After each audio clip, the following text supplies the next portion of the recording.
Yang kami inginkan, apakah Bapak memberikan sesuatu jawaban satu persatu yang kami lampirkan di dalam tuntutan atau bagaimana? Contohnya, satu contoh, ini yang kami sampaikan di materi tuntutan mengenai tarif pas. Bagaimana mekanisme secara aturan? Contohnya, ini mobil ada sepeda motor di atasnya. Apakah Pelindo meminta jasa dermaga pada kendaraan sepeda motor sementara dia tidak menggunakan dermaga karena ini mobil, kendaraan di atasnya? Itu satu. Kedua, kenaikan tarif pas. Kami meminta apakah kita masih mengacu pada notulen kesepakatan yang ditandatangani oleh KSOP tahun 2020 dengan pengguna jasa sebelumnya, atau Pelindo menaikkan tarif jasa barang, jasa segala macam yang di pelabuhan sepihak.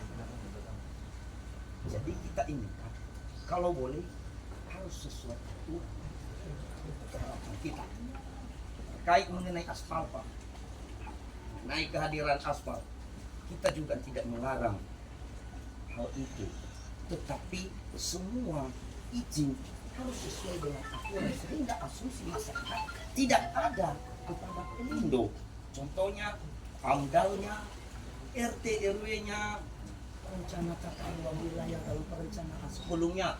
Apakah kita juga menunggu, nah kenapa duluan dibangun? Sementara izin-izin tentu kan tahapannya ada. Itu satu. Kedua.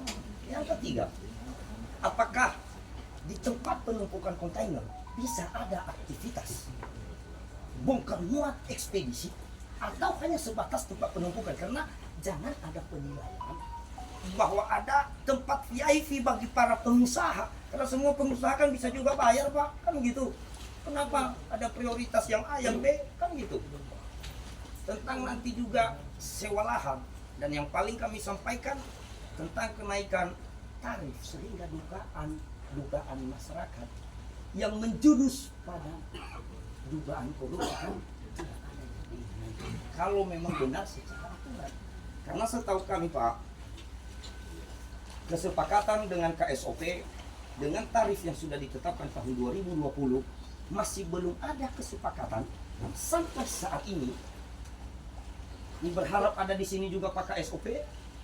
Lalu mengenai Pasternak Babi, itu babi dibayar 16.500 per ekor jasa dermaga. Kami meminta kepada Pelindo, dasarnya apa? Apakah babi menggunakan dermaga jalan atau tidak? Kenapa dibodohi masyarakat? Kenapa pas kosong diberikan kepada mobil sementara mobil bermuatan di atas? Terkecuali babi itu dibongkar di dermaga dari mobil ke kapal, berarti babi menggunakan dermaga. Pada tahun 1990, Pak Manajer, saya masih ABK kapal saat itu, kegiatan babi maupun kerbau itu dibongkar melalui di dermaga. Makanya babi dan kerbau membayar jasa dermaga.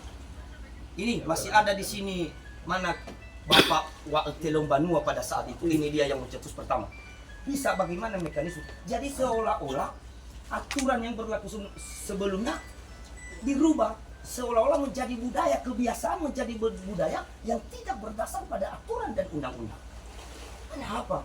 Silakan kita juga mendongkrak APBN, pendapatan negara, tapi jangan mau dibodohi dengan semua aturan dikangkangi. Jangan, Pak. Kita berharap demikian. Berarti kami anggap itu pungli. Lalu tarif barang, coba diperhatikan. Tentu kenaikan tarif ada beberapa aspek yang harus diperhatikan. Perekonomian masyarakat, baik di kota Sibolga maupun di Pulau Niasana, semua harus disepakati bukan dengan sepihak, Pak. Ini nomor notulen tarif 2020, Pak. Ini dengan pada saat itu KSOP masih Ibu Agustia hasil rapat, Pak, ini kenaikan tarif 10 Agustus 2020 masih ini yang digunakan, Pak. Coba siapa sebelumnya setelah Ibu Agustia ada KSOP dihadirkan, ada kesepakatan, mungkin mohon maaf Pak KSOP tahun 2025 atau 2024 Bapak menjabat, ada nggak kira-kira kesepakatan dengan pelindungan dengan KSOP dan pengguna jasa? Tidak ada, Pak. Kenapa ini? Berarti kami anggap kelebihan dari tarif yang tidak ditetapkan, berarti kami juga itu pungli. Itu pungli. Tetapi yang saya sampaikan itu, saya bukan hakim di sini. Segala nanti sesuatunya itu ada prosesnya, penegak hukum yang menentukannya. Itu bagi sikap saya. Lalu kedepannya agar lebih dievaluasi terkait tentang tata krama dan kesantunan jajaran Bapak security, kami sampaikan, Pak, kasihani masyarakat, karena mohon maaf, semua pejabat negara ini yang menggaji adalah rakyat. Berikan mereka pelayanan yang baik. Ini Bapak Angkatan Laut dan polisi yang bertugas di sini ini, mereka melayani dengan baik, Pak. Yang ketiga, saya memang sangat menyesali yang disampaikan ada oknum anggota pelindung. Kewenangan SOP security ada, Pak. Ada otoritas pelindung di sini adalah pengusaha. Otoritas pelabuhan, mohon maaf Pak sahabat dan pers. Jadi semua harus berdasarkan aturan. Jangan anggota Bapak seperti KPLP, makanya ada juga KPLP, ada pengamanan, KP3, Angkatan Laut. Jadi diberikanlah edukasi, berikanlah kenyamanan bagi masyarakat, supaya apa yang mereka berikan, pembayaran pas apa segala macam, tidak terasa.